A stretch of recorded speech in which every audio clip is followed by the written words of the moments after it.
Ce que je veux vous dire encore ce matin, c'est que Dieu est à la porte. Dieu est à la porte et il nous demande d'être prêts. Est-ce que vous êtes prêts à recevoir Jésus-Christ?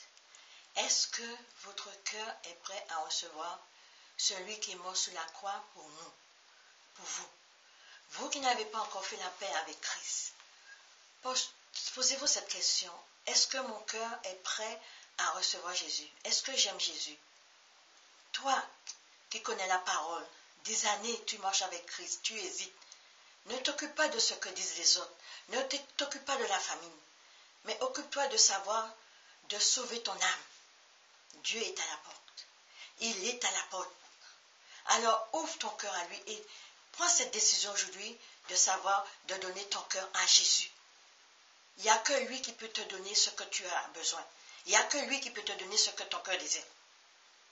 Prends cette décision de marcher avec Christ. Ce n'est pas la religion qui sauve. La religion ne sauve pas. C'est Christ.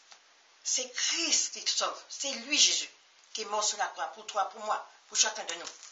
Alléluia, amen. Souvenons-nous toujours de la promesse de Dieu. Il nous a donné cette espérance de toujours être avec nous chaque jour. Il est important que nous restons fidèles à la parole de Dieu. Que notre relation soit sincère avec lui, même si le monde va mal. Sachant que Dieu est notre raison de vivre et notre ami. Le fait de lire et de serrer la parole de Dieu sous notre cœur représente une âme puissante pour nous et nous permet de combattre contre le péché. La parole de Dieu est une lampe à nos pieds. Dieu nous a donné sa parole afin de nous libérer de toute attaque, de toutes les attaques de l'ennemi, pour que nous puissions être tels qu'il veut que nous soyons, à son image. Vivre dans la parole de Dieu et connaître sa parole nous permet de suivre ses instructions et aussi d'éviter de tomber dans les pièges de la vie. Tu connais la parole. Tu connais la parole. Qu'attends-tu pour donner ton cœur à Jésus-Christ? Le plaisir du monde t'attire? L'amour du monde t'attire? Pose-toi cette question ce matin. Qu'ai-je fait de Jésus? Pourquoi est-ce que j'ai mis Jésus dans un tiroir?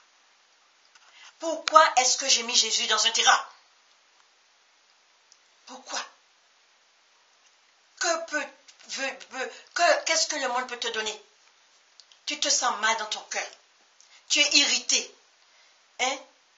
Tu cries, tu ne trouves pas de Paul. Pourquoi? Parce que tu as mis Jésus dans un tiroir.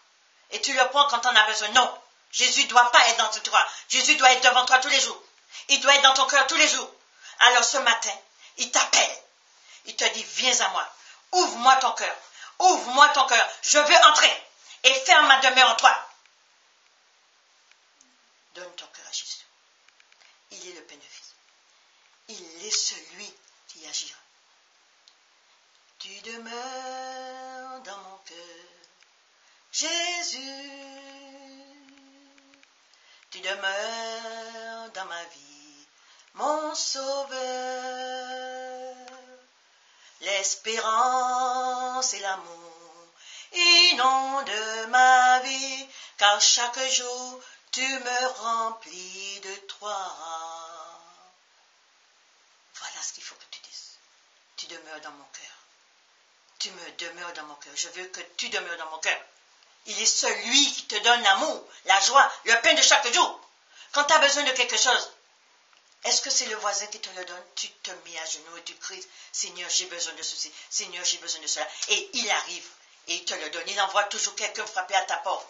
Ma soeur, mon frère, tiens, tu as besoin de quelque chose. Tiens, voilà ce que je t'ai apporté. Tu as besoin de 10 euros, de 20 euros, 30 euros. Tu vois toujours quelqu'un qui vient et dit, tiens, une petite pierre. Pourquoi? Parce que lui, là-haut, il a vu ce que tu as demandé. Il demeure dans ton cœur ce matin. Il demeure dans mon cœur. Il demeure dans le cœur de chacun de nous. Christ est mort pour nous. Alors ce matin, pose-toi cette question. Est-ce que Jésus demeure dans mon cœur? Est-ce que je veux de Jésus?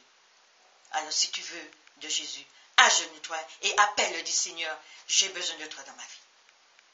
Soyez bénis.